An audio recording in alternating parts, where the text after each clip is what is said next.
Imagine paying an expensive fee of $250,000 for a journey of no return. The internet calls them the unfortunate five. To others, they are seen as the most adventurous people on earth. But to me, they made the list of the most expensive debts ever recorded in the history of mankind.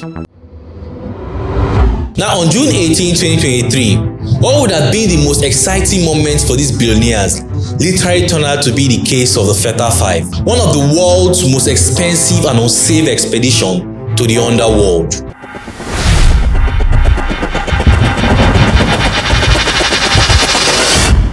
A tourist submarine seeking to visit the wreck of the Titanic went missing and a search mission was launched.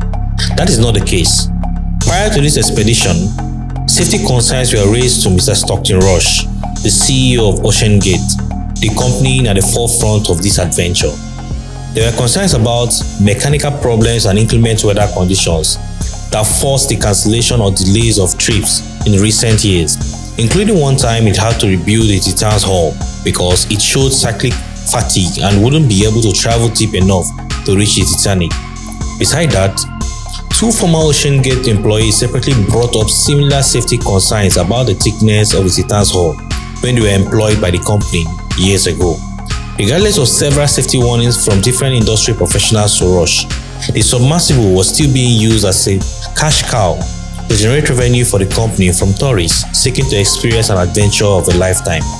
According to a critic, Mr. Lodrich, and some other experts, Mr. Rush's refusal to have the Titan inspected and certified by one of the leading agencies that do such work became a major concern of the looming dangers ahead.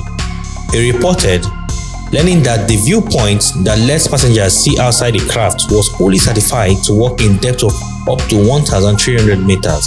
That is far less than would be necessary for trips to the Titanic, which is nearly 4,000 meters below the ocean's surface. The paying passengers would not be aware and would not be informed of this experimental design.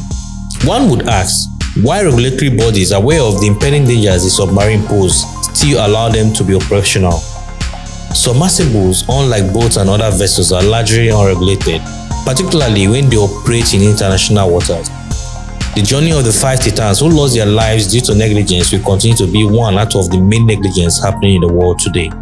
As the search for the bodies of these five Titans continues, I will leave you with these questions.